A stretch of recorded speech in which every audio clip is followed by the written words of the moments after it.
Hey everyone, welcome back. If you are new here, my name is LK and I'm a renter. I love interior design. I love going to IKEA. And one of my favorite videos to watch here on YouTube is the AD tour, where we get to tour celebrities' homes and see how they get to live. And if you're in any way familiar with that corner of the internet, then I think you know that Dakota Johnson's home went completely viral, mainly for the limes in the green kitchen, but also because I think she has a very quintessential modern LA home. It's super warm with so much wood and curated with tons of personal and unique vintage items that feel so cool and impossible to replicate. But today I'm challenging myself to recreate that vibe with only IKEA items.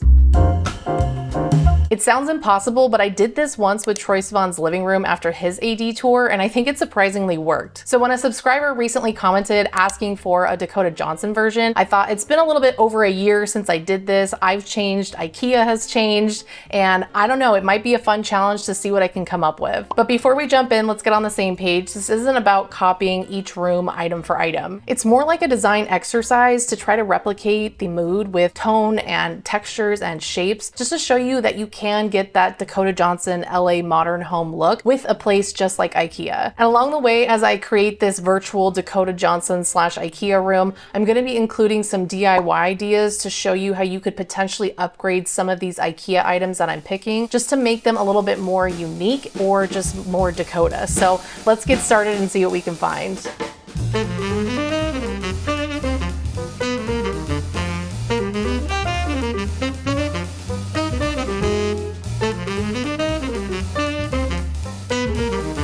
Okay, so starting with her living room, she has this very light and airy space that's got a lot of heavy wood, but some really delicate, kind of interesting, soft, new and antique or vintage pieces. I think we can find something for her rug and this crushed mohair velvet sofa that she had reupholstered. Definitely the curtains, as well as this bamboo glass coffee table. And what I really like is this record cabinet that has kind of this checkerboard braided leather or bamboo style on the front. So I thought it would be great to get started in the Stockholm section, as this is their latest release where they have their most updated pieces. And I feel like there's a lot of really interesting items in here that are textured, minimal, modern, and could definitely fit into her style and space. For example, this Ashy Tonstad cabinet could be a great piece for her record cabinet, as it's got some storage, but it is a bit ashy, so it would need to be recolored. You could also use a Besta unit for this, and this seems a little bit more similar to what she already has. I would probably just change out the legs, because they do have leg, door, and finish options that you can choose from, or you can find some legs on like Etsy or Amazon. So these are a lot more customizable and would give a really clean look. But then I saw this big piece that I'm always attracted to at IKEA, just because it is so simple and minimal. It's got a great flat look to it with some nice legs, and you could easily add a little DIY on here where you braid in whether you wanted to choose like strips of wood or strips of leather. So let's add that into our room to begin with.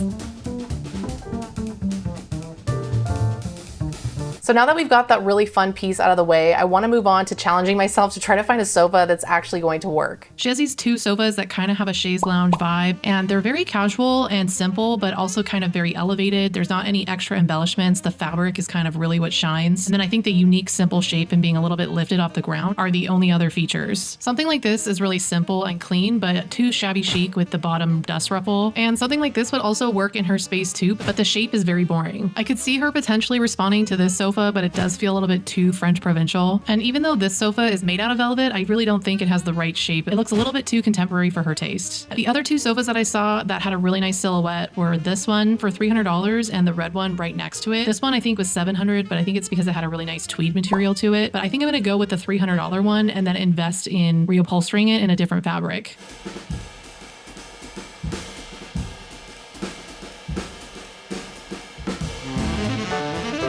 Other than that, I didn't really see any other sofa options in there for her that actually had a unique or minimal or vintage vibe to them. But on my way out of the sofa section, I did see this one that you could purchase in like a dark brown velvet. I think that would look fantastic in her space as well. However, it's probably not ideal because her space is covered in like wood and concrete, and I think that can make it feel a little bit more heavy and austere. So keeping the sofas very soft and light is actually adding a lot of balance and contrast in the room. I even saw one of these sofas in the as is section on the way out, but but I did notice in the original image that these legs on her little footstool and the sofa were a lot more interesting than the IKEA ones, so I found these ones on Amazon that you can actually use on an IKEA couch. Okay, I'm really happy with how this is looking so far. I can kind of see how the vision is getting there, but it definitely needs some more work. So let's move on to getting a rug and a coffee table. So after looking at a lot of different coffee table options, I really like this one from the Stockholm collection. It's got a really nice silhouette to it, and because it's round, I think it connects to the rounded edges on her coffee table. Although this glass and bamboo one has such a fun personality.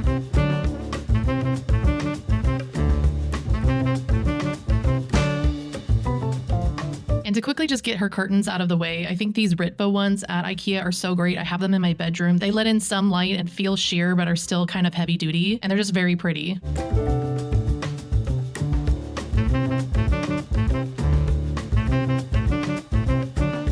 Amongst many other living room items, rugs are notoriously so difficult to find, especially when it comes to sizing. But since we're just thinking creatively here, I'm gonna look at just about everything and just show you the highlights, just in case we can find something that's really close to what she has, or something that feels even remotely in line with her style and taste. As we know, the room is very warm with a lot of woods, and then it's got that cool concrete flooring. So I love that her rug currently has some reds and blues and a creamy tan color to it. And although a Persian rug would work great in here, I think she has one in her dining room, so I want to find something different. And I think something this bold could be interesting in her space, but it might detract from all the really unique furniture pieces. So I kind of want to find something that's going to be a moment, but also not distract from all of her other really unique pieces. This rug has a similar color palette to what she already has, but I think the style is a little bit boring and again looks like a Persian rug. This rug also has that same color palette and is kind of similar in terms of graphic pattern. It does feel a bit childish though, with the roosters and the hearts and the flowers. So because I can't find anything that I absolutely love, I'm going to swap out a few in the space, and you can let me know in the comments which one you think is best.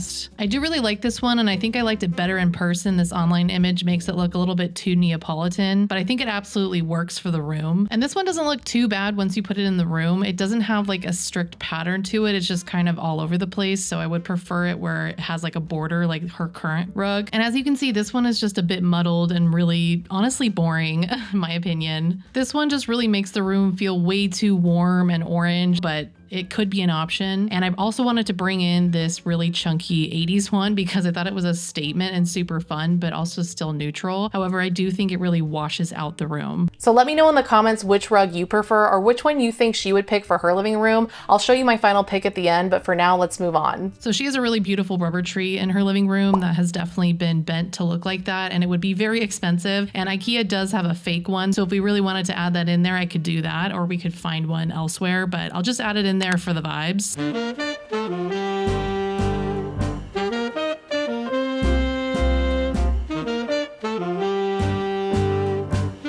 Okay, so the next piece we need to add into this living room is her accent chair. It kind of looks like a 70s swing chair, and I think what's most interesting about this chair is the shape of it, the chrome detail, and the color and texture of the material. So those are the main design features that I'm going to focus on in order to find a chair that's going to work in this room.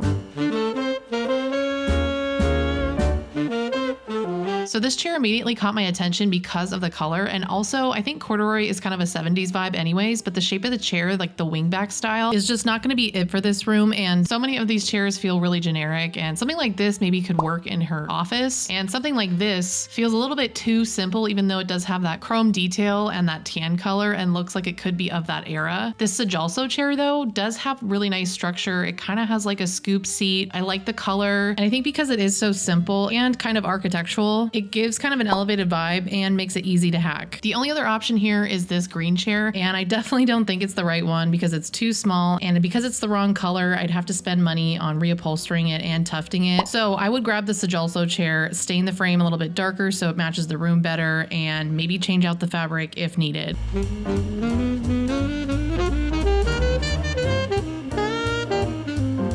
So clearly you can see that not a lot here is super special, but there are some really good foundational pieces that we could pick up to just kind of layer in to all these like really cool antiques that you might find somewhere else.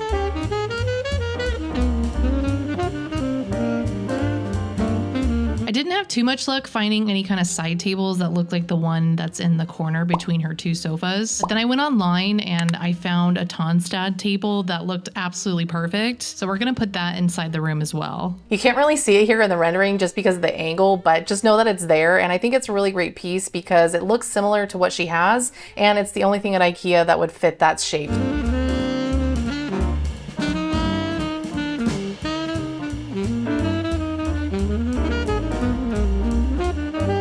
Okay, now I'm excited to check out the lighting. I thought that maybe this floor lamp would work. It's really nice. It's got a really chunky marble base on it, but I know that hers looks very antique, so there's definitely not going to be anything in IKEA that's going to be an exact match, but I'll show you a few that I looked at. I definitely think I could get a lamp like this and paint it or DIY it to make it a little bit more unique because it is such a basic silhouette. These are also kind of like antique dupes, so these would be great just about anywhere in her home as just like additional lighting. I guess one of these would do as well, but again, they just don't have a really unique personality. I went onto the site again to look for a lamp and I saw this floor one with a green shade, and she apparently loves green, so I think this would add some nice color to her space and still kind of serve the purpose. They also had a table-sized version of the lamp with the marble base, so this could also be an option as well, even though it just looks a bit too contemporary in my opinion. So to make this a little bit more interesting, I thought maybe we could paint the lampshade black and then use like some Sculpey or something to create like a sculpture around the stem. The original lamp is made out of wood with some kind of brass sculpture, so I think that adds to the antique vibe of it. So you could paint your little sculpture that you made out of Sculpey a brass color with rub and buff. Or you could even DIY your own lamp. I've shown you how to do that on the channel before. It's pretty easy. These are just a couple ideas though, just to create an affordable and interesting looking lamp that might look a little bit more antique or vintage or iconic if you can't find something out there at a place like IKEA.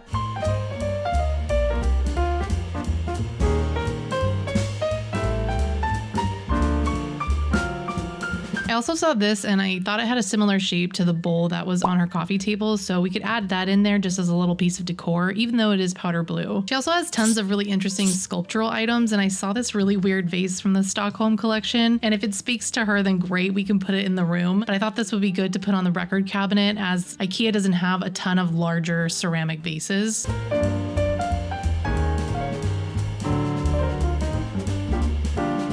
Dakota's house seems to be covered in these big, very simple frames that are very popular at IKEA. And I think that's because she puts more emphasis on choosing really specific photographic art that really speaks to her versus focusing on finding really cute, chic, or unique frames. So I'm sure the art she has is very expensive. Like this big one looks like something from Nan Golden or something, but I was just for the sake of the exercise gonna find some art and frames on the IKEA website and put these in just to show you that this just gives the same look and feel.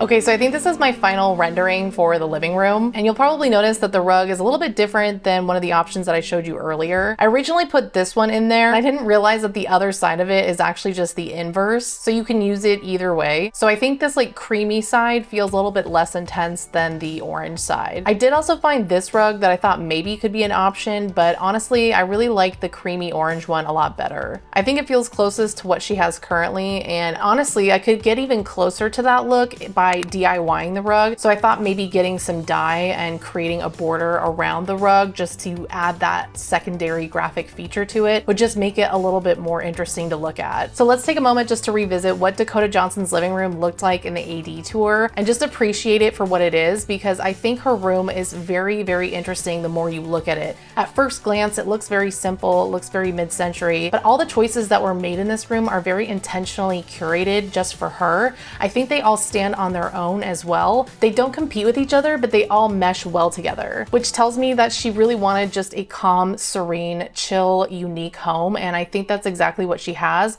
And I think that's exactly what I was able to come up with for her IKEA room. Yes, it's IKEA, but IKEA has a lot of really great foundational pieces that you can build on, that you can hack, and I just wanted to show you that you can take a room that is very expensive and translate it into something a little bit more affordable and doable for your space. And I could layer in some Facebook Marketplace items or even some antique pieces or even some items that I've DIY'd to just give a more layered, eclectic look. But the challenge was to only use IKEA, so I really do think that this final rendition kind of does embody that vibe, but I don't know, you tell me, what do you think? Do you think Dakota Johnson would live in this room if she was living on an IKEA budget? This final room is of course not as cool as her space, but do you think that it gives the same kind of vibe and mood and aesthetic? If you didn't watch the AD tour, you should definitely click the link below and and go check it out. But I think you'll notice that one design pillar that she really focuses on in all of her rooms is she really includes a lot of personal items. So I think this room could feel like it's lacking because it doesn't include a lot of those personal touches. We had some success incorporating a lot of the same textures and color tones, and I think that's what is translating here the most. I thought this video was a little bit more sustainable than me going out and spending money on IKEA items that I don't need right now and just using them for a video. So if you have more interest in seeing the rest of Dakota's home or more AD tours, please let me know in the comments below. I also wanted to just say thank you everyone who wished me a happy birthday. I very much appreciate it.